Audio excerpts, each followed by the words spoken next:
नन्नद और भाभी की लड़ाई। अमित और कविता भाई बहन थे। कविता बड़ी थी, अमित छोटा था। दोनों के माता पिता का स्वर्गवास हो चुका था। कविता एक ऑफिस में काम करती थी, उसका भाई अमित कॉलेज में पढ़ता था। एक दिन अमित ने कविता से कहा, दीदी मुझे कॉलेज की फीस देनी है, मुझे कुछ रुपए चाहिए। कविता ने कहा, अभी तो मेरे पास पैसे नहीं हैं, कल तक तुझे पैसे दे दूंगी। कविता ऑफिस से एडवांस मांगकर अमित को पैसे देती है। वह अपने भाई को अफसर बनाना चाहती थी, इसलिए वह दिन में ऑफिस में काम करती थी और शाम एक घर में काम करती थी। एक दिन बाद अमित की पढ़ाई पूरी हो गई। एक दिन अमित ने घर आकर कविता को बताया, दीदी मुझे बहुत बड़ी कंपनी में मैनेजर की नौकरी मिल गई है, अब तुम काम करने नहीं जाओगी। यह कहकर वह जिद करने लगा। हार कर कविता मान गई और उसने काम करना छोड़ दिया। अब वह केवल घर संभालती थी। ऐसे ही समय बीत रहा था। एक दिन अमित ने कहा, दीदी मैंने कुछ रुपए जोड़ लिए हैं, अब मैं आपकी शादी करना चाहता हूँ। यह सुनकर कविता ने कहा, नहीं भाई, पहले मैं तेरी शादी करूँगी, जब घर संभालने वाली आ जाएगी तो मैं भी शादी कर लूँगी। कविता ने एक अच्छी सी लड़की देखकर अमित की शादी कर दी। अलका को भाभी के रूप में पाकर कविता बहुत खुश हो रही थी। धीरे धीरे अलका ने पूरा घर संभाल लिया। तीनों बहुत खुशी से रह रहे थे। एक दिन अलका की माँ अलका से मिलने आई। उन्हें कविता शुरू से ही पसंद नहीं थी। मौका पाकर उसने अलका से कहा, तेरी ननद शादी नहीं करना चाहती है, यह तो जीवन भर तेरे पति की कमाई पर ऐश करना चाहती है, तू बहुत सीधी है। यह सुनकर अलका ने कहा, माँ तुम बेकार की बात कर रही हो, अमित इनके लिए लड़का देख रहे हैं, जैसे ही मिल जाएगा शादी हो जाएगी। लेकिन अलका की माँ ने कहा, बेटी तू नहीं समझेगी, यह तेरे को कभी चैन से रहने नहीं देगी। अगले दिन अमित ने कविता से कहा, दीदी मैंने आपके लिए लड़का देखा है, आप कहें तो बात आगे बढ़ाई जाए। लेकिन कविता ने कहा, नहीं भाई, मैं अभी शादी नहीं करना चाहती, जब करनी होगी आपको बता दूंगी। यह सुनकर अमित और अलका को आश्चर्य हुआ। अलका के दिमाग में माँ की बातें गूंजने लगी। उसके बाद अलका का व्यवहार कविता के लिए बदल गया। वह अमित को सामने कुछ नहीं कहती, लेकिन अमित के जाने के बाद कविता से छोटी छोटी बात पर लड़ती रहती।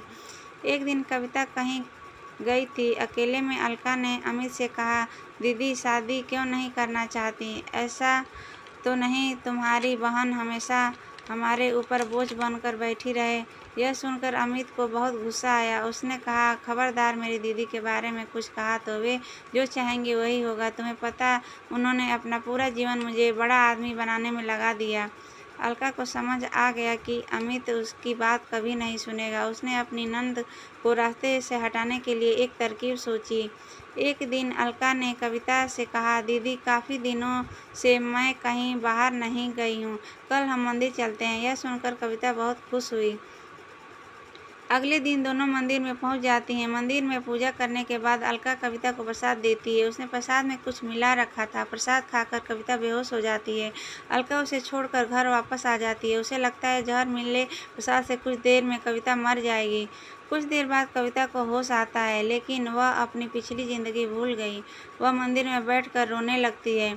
शाम को जब अमित घर वापस आकर अलका से कविता के बारे में पूछता है तो अलका कहती है, दीदी तीर्थ यात्रा पर गई है, कुछ दिनों में वापस आ जाएंगी।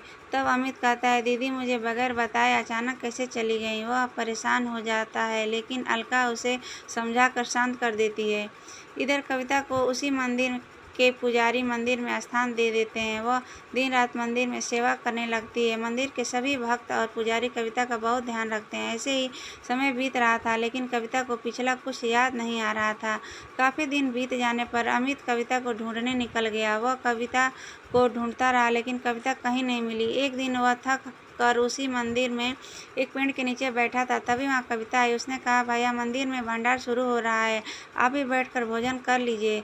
कविता की आवाज़ सुनकर अमित चौंक गया। कविता को देखकर वह रोने लगा। तब कविता ने कहा, भैया आप क्यों रो रहे हो? तभी वहाँ पुजारी बाबा आ गए। उन्होंने अमित से पूछा तो अमित कविता के बारे में बताया।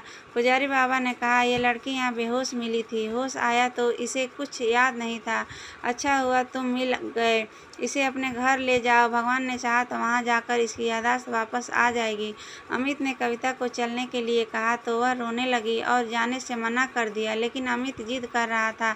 तब कविता ने कहा, भाई मुझे सब कुछ याद है, लेकिन मैंने जानबूझकर नाटक किया ताकि तुम और भाभी मेरे बिना खुश रह सको। भाभी को मेरे घर में रहना पसंद नहीं, इसलिए मैं अब उस घर में नहीं जाना चाहती। यह सुनकर अमित रोने लगा और कविता से बोला, दीदी अगर आप घर नहीं चलेंगी तो मैं भी यहीं रहूँगा। उसकी बातें सुनकर कविता घर आने के लिए तैयार हो गई, लेकिन उसने अमित से कहा, मेरी एक शर्त है, तुम भाई पर गुस्सा नहीं करोगे। अमित मान गया और कविता को लेकर घर आ गया।